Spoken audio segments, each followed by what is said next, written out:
So we took time to go over some trim level information last time. This time, I want to talk a little bit about the individual models and some of the characteristics because there's some pretty big differences in drivability and how cars behave.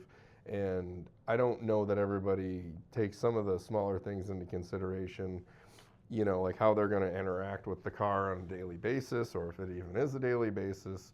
So let's do a quick rundown.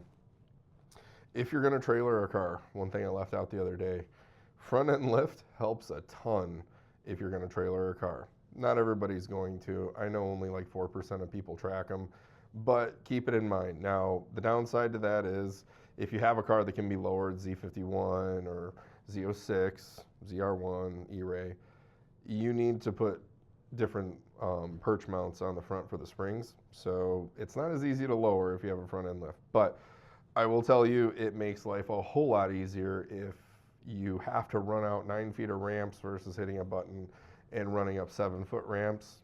It's a nice thing to have.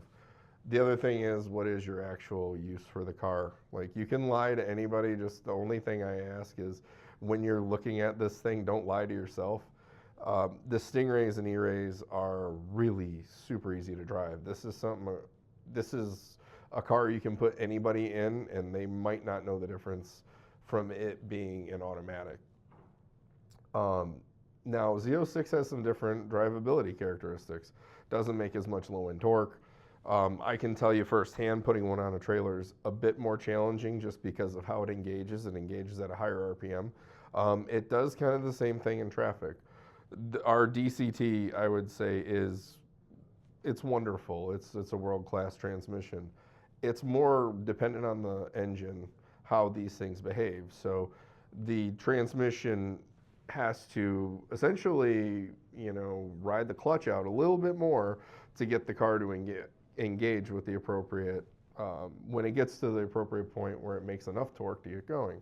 So what does that mean? In traffic, a Z06 has a little more jerkiness. It's not jerky, but compared to a Stingray, where you hit a button and you've got 300 pound-feet of torque from the time you breathed on it, they drive a lot smoother because of that in those cases. Z06 to me is, if you're on a track, it's not a factor, man. The sound, everything is fantastic. But anybody that's driven them back to back, or I've had people come out of Stingrays go into Z06s, and I always tell them, I'm like, look, this car drives different than a Z51 or a Stingray, and they're completely different powertrains. A pushrod motor makes power from the time the button goes on, and that car, a Z06, that flat plane needs some RPM to make power. As such, when you drive it and as you coast down off throttle, the car is going to start downshifting. The car is very high strung. So when you hear me say the car's high strung, that's what I mean. The car wants to turn RPMs. So, okay, now this factors into your use case because E-Ray and Stingray, their drivability is nearly identical with the addition of, an extra 160 horsepower in the front end of the E-Ray, making it launch quite a bit harder because of it. But fundamentally, the drivability is pretty much the same. Z06 is the outlier in this. So what are you doing with the car? If it's a Sunday cruiser, you're not doing much stop and go. Probably doesn't really mean a whole lot to you. If it is a daily, and people do daily these, we've even got people here in Michigan dailying E-Rays because they're all-wheel drive and they can. But that factors in, okay, is this going to be something you want to do every single day? Is it something livable? To me, it's not a big deal because I'm a gearhead, and I would pretty much Flintstone pedal that car just for the sound of it. I could care about I really don't care about much else. The sound of it's amazing, and obviously on the track it's world class.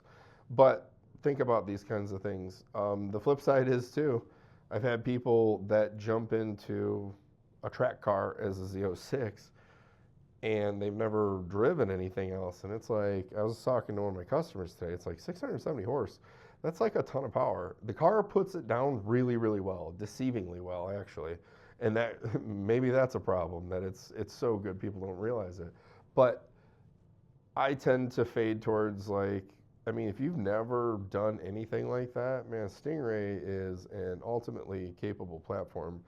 The bones of the car fundamentally are the same as the rest of the Corvettes. I mean, I remember back in 21, we did a power steering um, module replacement, which is the rack now, and I'd looked over at my tech, and I'm like, dude, there's a real big hole right here.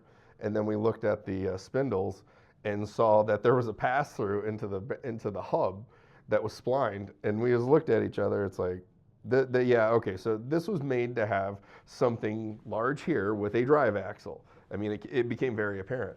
So these cars, like the backbone of that car is really good, man. So just because there's a higher performance variant doesn't mean it's going to be more fun. I would tell you right now, I'd had like a C7 Grand Sport on track. I'd have more fun with one of those than I ever would in a C7 ZR1. I'm not good enough. I ain't driver enough for that car. That car to me was like I was on eggshells. Now the Grand Sport, it was like, okay, I can use this power. I can throw it all around, and it doesn't feel like it's going to jump up and bite me. So just consider a few of these things. But the big thing is use case. I find that a lot of my people that come out of Stingrays and go into Z06s, when we have that talk, they'll literally text me, thank you for telling me, yeah, this is cool, it works great, but I would have thought something was wrong because it's so different. And different isn't wrong, it's just different. So bear this stuff in mind. If you come from a Stingray, E-Ray is a great option because it's a rocket ship. Yes, it's a wide body, and I mean, I've had a lot of fun in an E-Ray, so I'm probably a little bit biased. I've had a ton of fun in Z06s too, but like I said, I was talking to my customer earlier. I'm like, man, I'm just tempted to grab a Stingray, just do a couple small things to it, and just go really run the heck out of it. Because 30 years ago, 500 horsepower, that wasn't something that was. You didn't see that on many cars. I remember Mustangs and F-bodies were fighting at 300 and some odd horse. LS1s were like 340 or 345 horse or something like that, and that was like, oh my God. So keep things in perspective. You've got a much better chassis putting out a ton more power. You'd be surprised at what kind of fun you can have for the dollar you spend. Because I keep going back and forth. It's like, okay, the Z06 I want's $135, or I can go build a Stingray for 75 grand, maybe 80 grand.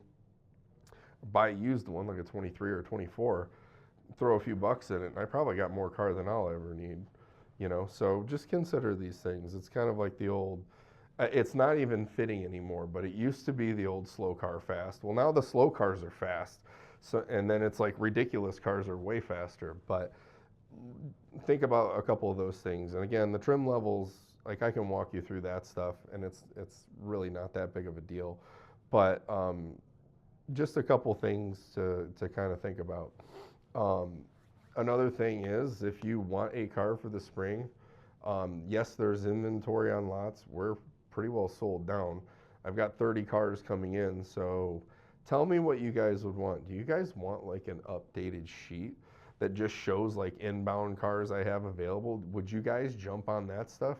I'm trying to figure out, are people just two types of, I'll look and look and look until I find something close, or are there people that are like, I just have to order it my way, or is there a happy in between? The one thing I've really struggled with is I look at cars we order and we sell a ton of them, they're lower specs. And then I look at order models and I see a ton in the 2LT range. We're a little bit jaded because we're in this lease market in Detroit where, a 1LT coupe is, you're looking at what, $700, $800, $900 depending on what you qualify for, all that stuff, and depending on how many miles you want. So I'm just trying to make sure I don't have blinders here. So any feedback you guys can give me, we can put up cars that we've built or that are in, between 3,000 status and 3,800. I mean, is that something you guys would jump on? Like, I don't know, if I threw you a bone and said, hey, if you take one of these inbound cars and you sign the paperwork within 2 days, is that something that would interest you? Like, would that be enough motivation for you to jump on one of those cars? And also, I'm kind of curious. I'd like to know how many of you guys, before you bought, your Corvette, and or if you haven't yet and you're looking to, how many of you guys have actually driven one? I still go back and forth and I see the internet banter and it blows me away because I can tell in about 4 words in most of these troll sentences that they've never driven one. And about by the second sentence, I can tell they don't know how to drive anything. So, how many of you guys have driven one? What was it? Did you take it for like a 10-minute test drive, 15-minute test drive, something like that?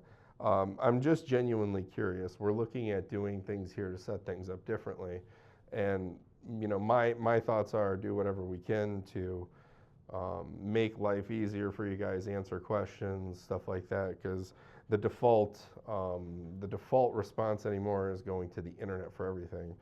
And unfortunately, going to the internet for everything can lead you into a couple interesting paths. A friend of mine said it. He says, "Yeah." He goes, "It's like giving the drunk guy at a bar a bullhorn. That's pretty much what the internet is.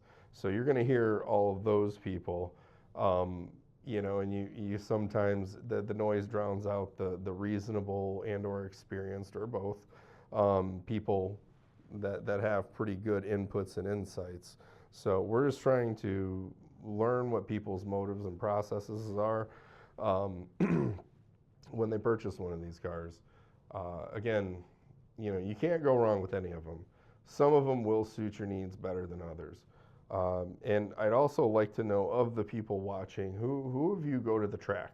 I came up with an idea about doing track setup with like all the electronics, with like PDR, PDR, PTM, Z mode with the preset PTM, all that stuff. And now that we have the pocket gauges, it's a little more visual. It's a little bit easier. So I was going to do that as well. Just want to see who's watching, what you guys think. Any feedback you have, please comment. We're still working on the black car. I'm working with that dealership. So all the feedback on that was awesome. There was a bunch of detailers that jumped in, guys that know way more than I do about the stuff, and it's always good to hear from them. But yeah, any feedback you guys have, throw it in there because we're wide open to it. We want to improve. We want to make this better than everyone else. A lot of people say they want to do that. We're proactively, chasing that goal. So, any comments? Drop them in. What are your buying motives? Tell me what your buying motives are, because right now my guess is since we got still about a week and a half, 2 weeks before the plants back up, then we're going to start seeing cars flow back in at the end of January through February. Orders we're putting in right now, I think, are going to be March orders. So in Michigan, March is the beginning of driving season. So rather than wait till March to see what arrives, is there something I can do that says, hey, this is what I got coming? What would what do you think? If there's any info I can provide, that's where I'm at. So drop all the comments. Thank you guys for sharing these. Thank you guys for subscribing to the things. I can't believe how many of y'all are watching it. Because every time I edit these, I cringe. I'm like, who watches this garbage? No, not really. But anyways, you guys are awesome. Appreciate you.